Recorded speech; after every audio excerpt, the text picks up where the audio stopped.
Hilo lector. Narra. Vive. Comparte. Bienvenidos.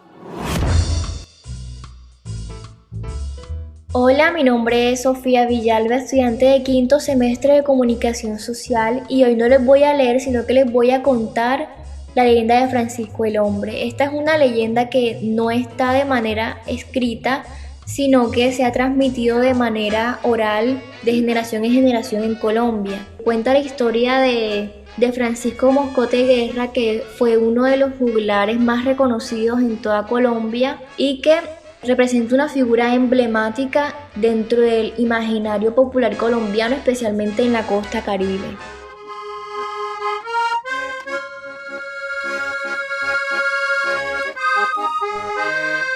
Cuentan los abuelos que al norte de Colombia, cerca al Cabo de la Vela, donde el sol quema como el fuego y el agua escasea, hace muchísimos años, en una noche de luna llena, se libró la batalla más espantosa que cualquiera pudiera imaginar. Iba por el camino un humilde viajero que recibía por nombre Francisco. Luego de un caluroso día, el viento soplaba suavemente. En esa oscuridad, aquel hombre tocaba su viejo acordeón para hacer más ameno el largo camino.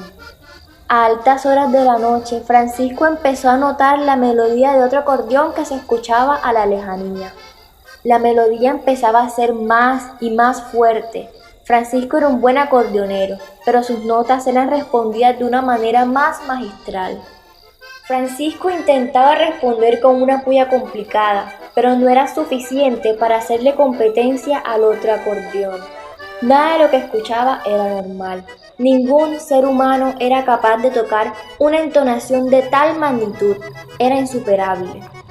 Las manos entumecidas del viajero temblaban al ver cómo la luna se tornaba de color rojo y cómo en el ambiente se empezaba a respirar un olor a azufre que se hacía cada vez más y más fuerte. Fue entonces cuando Francisco Moscote Guerra se dio cuenta de que quien lo retaba no era sino el mismísimo diablo, quien en ese momento empezó con una melodía tan magistral que los luceros se apagaron por completo. Solo se veían los ojos rojos del maligno que resplandecían en la oscuridad. Francisco sabía que si perdía la batalla, el diablo tomaría su alma. A pesar de su temor, Francisco invocó el nombre de Dios para que le diera fuerza y valentía para enfrentar al demonio. Entonces empezó a tocar una melodía digna a un maestro, pero el diablo seguía tocando de una manera majestuosa e insuperable. Cada segundo que pasaba, el duelo se complicaba cada vez más. En medio de su desespero, Francisco interpretó el Padre Nuestro, hecho que hizo tambalear un poco al diablo.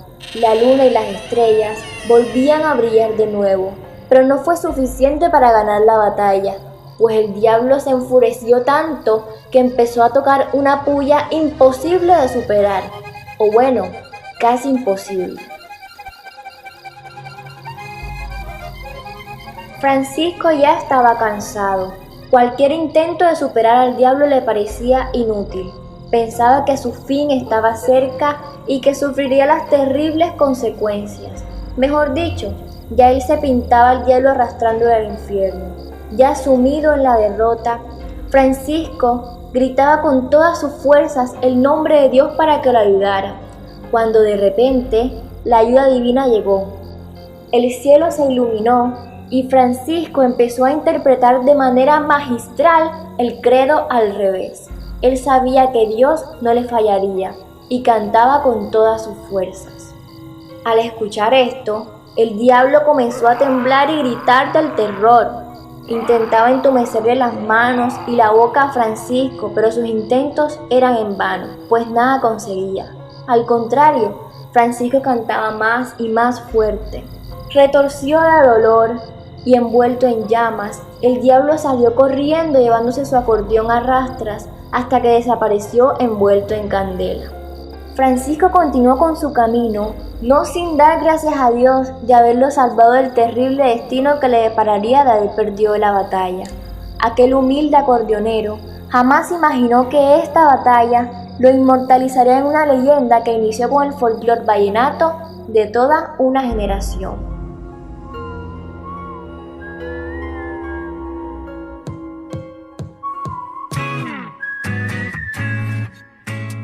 Para mí esta leyenda o este relato es especial porque en mi familia le tenemos mucho cariño al vallenato, lo escuchamos mucho y lo disfrutamos mucho juntos. Y además de eso, yo considero que en Colombia no se le está dando la atención a la tradición oral que se merece. Es un legado cultural muy rico al que debemos prestarle más atención. Y bueno, este es como mi granito de arena, un pequeño aporte a seguir alimentando la tradición. La leyenda de Francisco el Hombre. Hilo Lector. Narra, vive, comparte. Hilo Lector.